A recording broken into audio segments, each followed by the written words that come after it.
Salut les amis, allez on fait une dernière petite vidéo pour le week-end. On va faire un comparatif.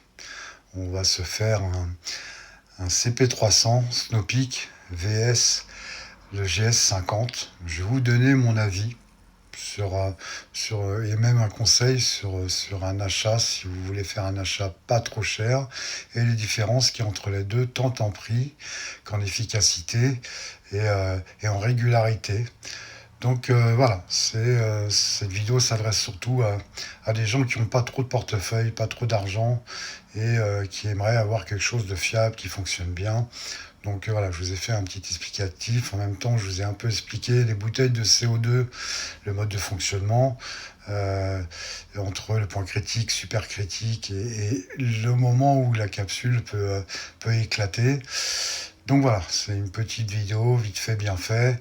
C'est juste histoire de mettre voilà, une note sur ces deux pistolets et pouvoir dire exactement si vous n'avez pas de moyens, ce que vous pouvez vous acheter et qui fonctionne parfaitement. Voilà les amis, bon week-end à tous, profitez de la famille, des enfants, de vos femmes et je vous dis à très bientôt. Tchuss.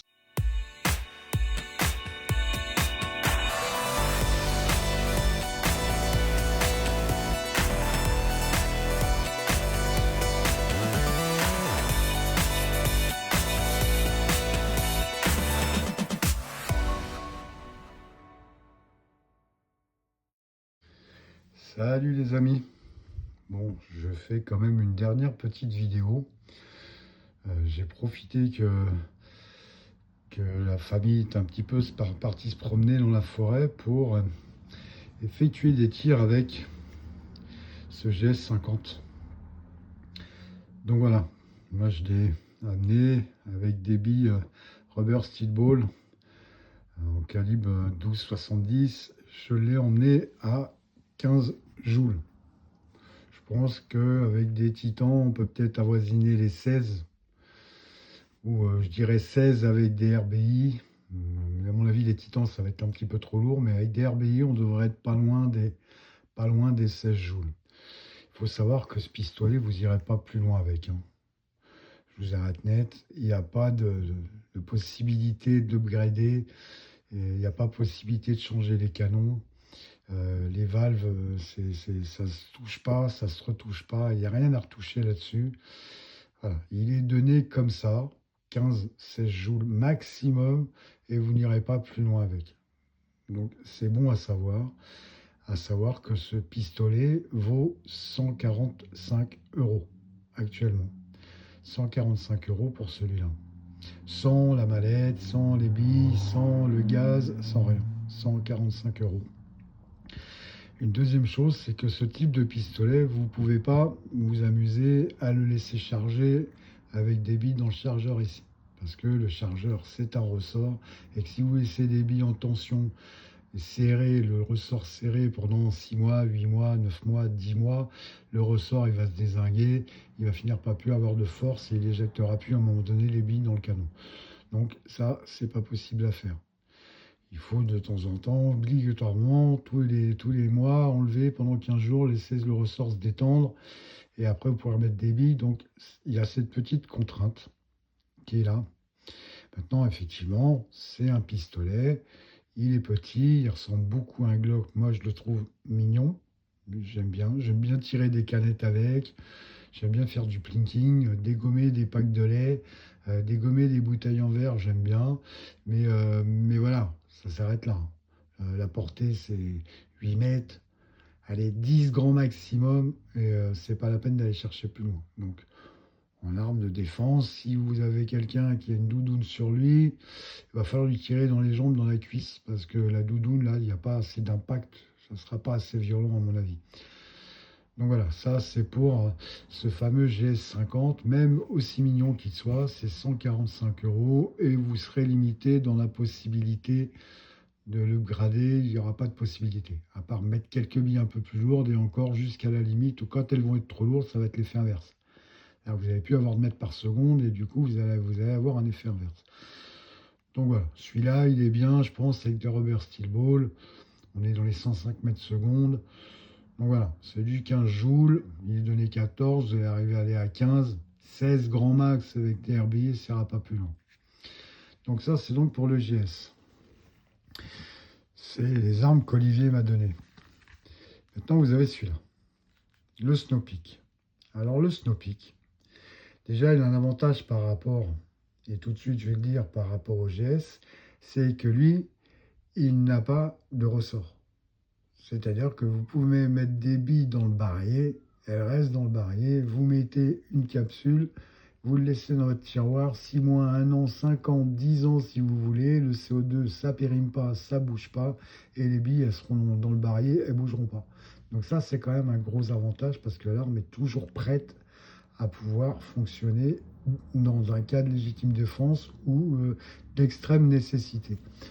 Donc il y a déjà ça. Maintenant, en deux, ce petit Snow Peak CP300, et moi je l'adore, finalement je l'adore, il est quand même plus puissant. Sans rien toucher dessus, avec des rubber steel ball, j'affiche quand même 18 joules. 3 joules de plus que celui-là qui est à 145. Celui-là, c'est 67 €. Sans mallette, sans bille, comme je vous ai dit, comme celui-là. Voilà, 67 €. C'est-à-dire encore plus de la moitié moins cher. Et il fonctionne mieux. Celui-là est un 6 coups dans le chargeur. Celui-là est un 6 coups dans le barillet.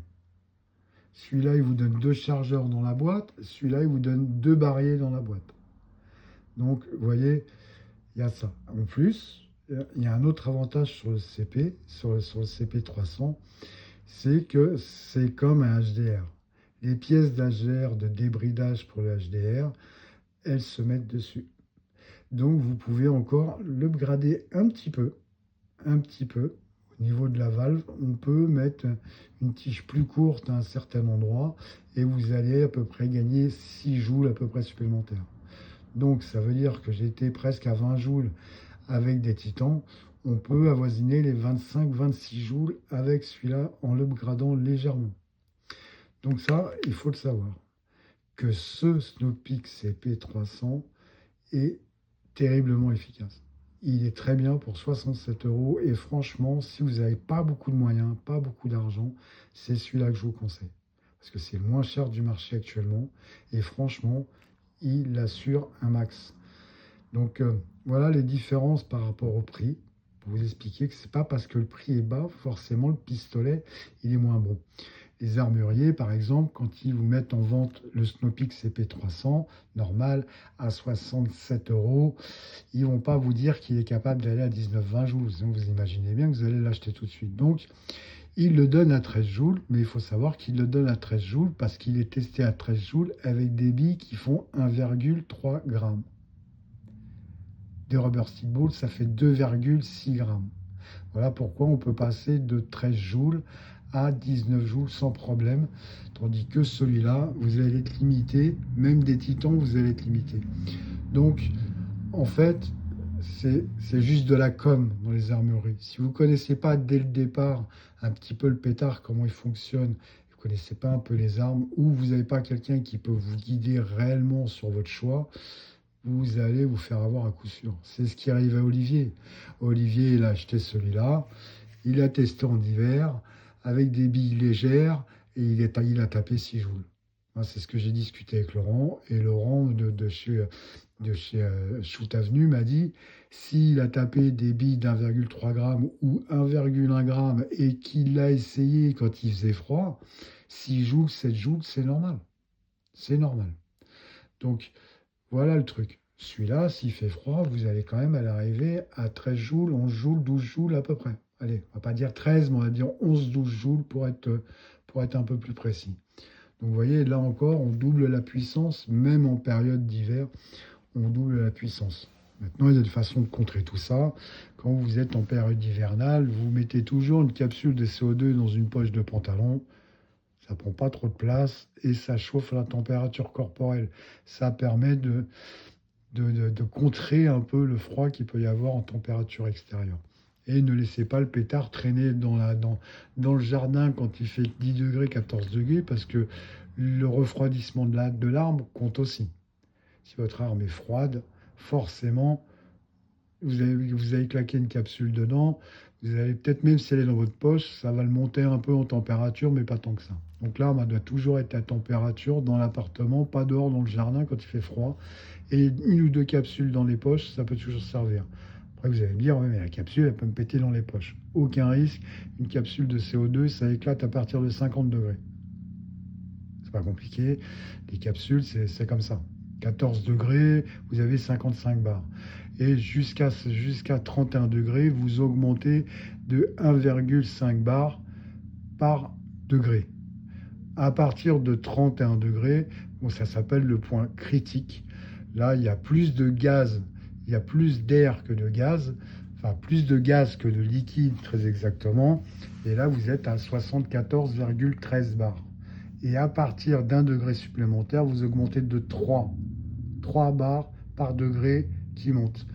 Donc, et ça jusqu'à la température de 50 degrés, où à partir de là, la capsule éclate au niveau de la goupille qui la maintient en haut de la capsule. On est sur la tête de la goupille. Donc, je vous donne un exemple tout con. J'ai mon frangin qui a laissé une capsule de CO2 dans la boîte à gants de sa BMW, en plein été. Ça a explosé dans la boîte à gants. La portière de la boîte à gants, la petite porte de la boîte à gants, a été arrachée. Parce que c'est violent quand même. C'est pas une explosion, mais ça pète quand même. Donc voilà. Maintenant, pour revenir plus exactement à ces pistolets-là, si vous n'avez pas un gros budget, je vous conseille celui-là. Il fonctionne parfaitement, c'est très très bien. Ça fonctionne mieux que le TP50 compact.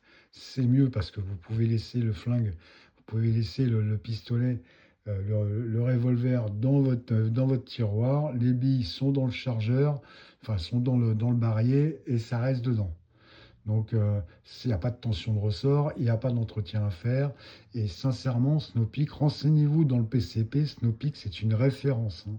Tant en fiabilité qu'en puissance. Snowpeak, c'est en PCP, c'est vraiment une très grosse référence. Donc, je note celui-là. Si je lui donnais une note sur 10, je lui donnerais un 9 sur 10. Sincèrement, je lui donnerais un 9 sur 10. En plus, je le trouve plus joli que le HDR. Donc voilà. Quant à celui-là, si je lui donnais une note pour faire du plinking, voilà, pour dégommer des bouteilles, pour s'entraîner à tirer, voilà, je lui donnerais une note de 7. Sincèrement, je n'irai pas plus loin parce qu'il manque un peu de puissance. Mais dans l'ensemble, bon, pour sa gueule, pour le côté un peu glauque, voilà, je lui mets un petit 7. Vous comprenez pourquoi, moi, ces pistolets, au final, ne m'intéressent pas plus que ça. C'est simplement parce que quand on a goûté à un Pistel, à un Intrubuster Gen 2 ou même à un Biman, c'est difficile de passer à autre chose. Enfin, sincèrement, c'est difficile de passer à autre chose parce que vous êtes dans des niveaux de puissance où ça, pour moi, c'est des jouets, quoi. C'est limite si je donnerais ce passe à un enfant. Enfin bon, peut-être pas quand même parce que c'est dangereux, mais pour moi, c'est un petit jouet. Donc voilà les amis, c'était un petit Snowpeak CP300 VS GS50. Donc voilà, en tous les cas Olivier, celui-là est réparé, et puis celui-là il marche pas si mal que ça. Donc voilà les amis, pour cette petite vidéo, ce petit comparatif. Portez-vous bien ce week-end, profitez de la famille, des enfants, de vos femmes, et puis je vous dis à très bientôt. Tchuss!